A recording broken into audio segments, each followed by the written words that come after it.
अधोलिखित गद्यांश पठित्वा प्रदत्त प्रश्नानाम उत्तराणि विकल्पेभ्यः चित्वा लिखत। इस नीचे दिए गए गद्यांश को पढ़कर इसका आंसर देना है कि सर्वविध विटपीनां मध्ये स्थितः अश्वत्थ वृक्षः वदति। अद्य मानववार्ताः एव अस्माकं समालोच्य विषयः। मानव नाम सर्वासु सृष्टिधरासु निकृष्टतमा सृष्टिः। मनुष्याणां हिंसावृत्तिस्तु निरवधि, पशु हत्या तु तेषाम् आकृनं। केवल विकलांचित विनोदाय महारण्यम उपगम्य ते यथेक्षम निर्दयं च पशुघात कुर्वन्ति। तेषां पशुप्रहार व्यापारम आलोक्यम जडनाम अपि अस्माकं विदीयते हृदयम। अब इसका जो है क नंबर का क्वेश्चन है कि विटपीनां मध्ये स्थितः क वदति।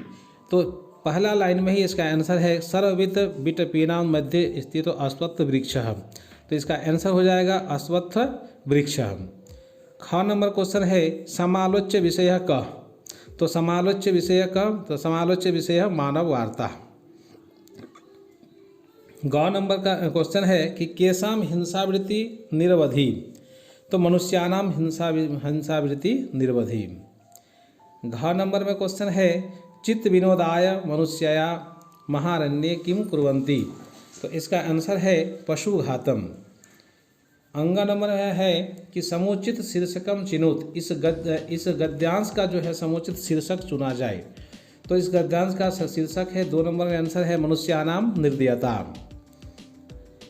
अब दो नंबर क्वेश्चन है कि अधोलिखित प्रश्नानाम समुचित विकल्प उच्चिनोत। क नंबर में है यद्यपि संधि पदस्य संधि विच्छेद भवति। यद्यपि का संधि विच्छेद क्या है? यदि जोड़ अपि। 3 नंबर में आंसर है यदि जोड़ अपि यद्यपि। ख नंबर में है कि उपजोड़ इंद्र इत्यस्य संधि रूपम भवति। तो इसका होगा उपेंद्र। ग नंबर है उपकृष्णम इत्यस्मिन् पदे कः समासः। हाँ, तो इसमें उपकृष्णम में अव्ययीभाव समास है, क्योंकि इसमें कृष्ण के समीप, इसका अर्थ होता है उपकृष्णम का अर्थ होता है कृष्ण के समीप। तो अव्ययीभाव समास। घ नंबर है राजपुरुषः इति समस्त पदस्य विग्रह भवति। राज्ञ पुरुष, यानी कि राजपुरुष का अर्थ हो गया राज्ञ, इसका हो जाएगा विग्रह हो जाएगा राज्ञ पुरुष, राजा का पुरुष। अंग नंबर है कि कस्मिन् पदे कत्वा प्रत्ययम अस्ति। इस पठनीयम पाठः पठित्वा पाठ्यम। इसमें 3 नंबर आंसर है, क्योंकि कत्वा प्रत्यय में त्वा शेष रहता है, इसलिए इसमें आंसर जो है पठित्वा रूप होगा। 3 नंबर है संधि विच्छेद कृत्वा संधिनाम नामानि लिखत।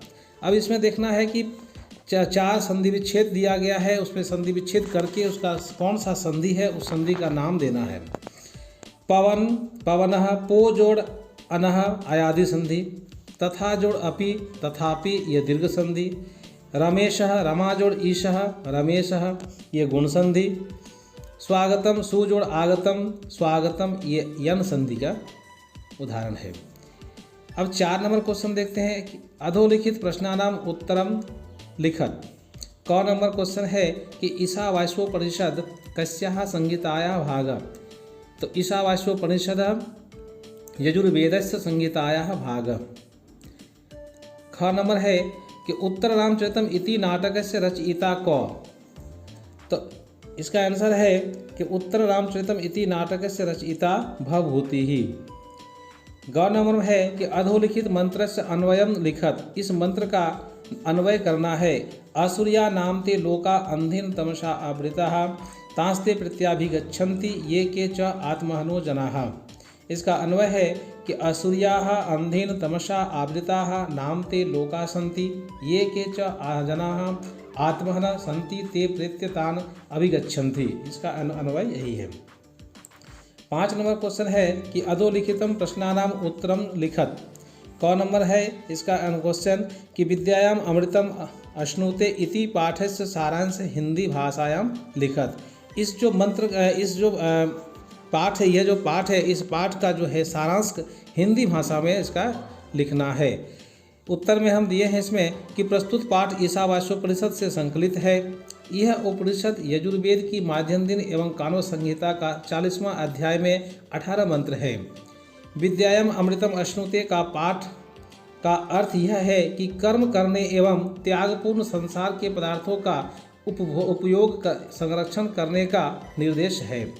आत्मस्वरूप ईश्वर की व्यापकता को अर्थात जो कि कोई भी आत्महत्या करता है, आत्मा के विरुद्ध आचरण करते हैं, वह निश्चित रूप से प्रेत लोक में जाते हैं।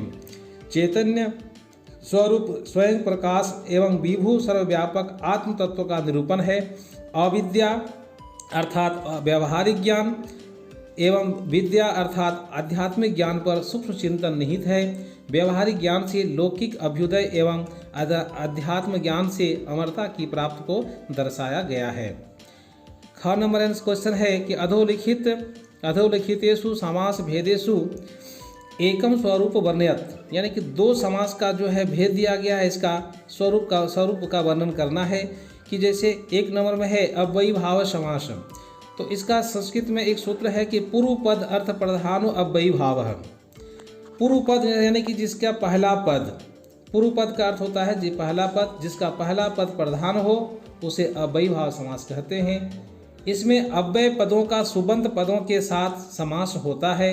जैसे उपनगरम, नगरस्य समीपम, नगर के समीप। इससे पहले हम लोग समास को पढ़े थे, समास में क्वेश्चन आया था उपकृष्णम, कृष्ण के समीप, उपनगरम, नगर के समीप। हाँ, तो इसमें अव्यय पदों का सुबंत के साथ समास होता है। जैसे उपनगरम, नगरस्य समीपम, नगर के समीप। यहाँ उप अव्यय पद का नगर सुबंत पद के साथ समास हुआ है।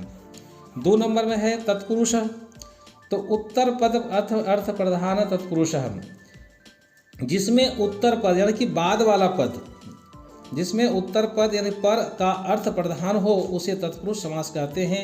जैसे राज्ञ पुरुष, राजपुत्र, राज्ञपुत्र, राजपुत्र, तो राज्ञपुत्र राजा का पुत्र।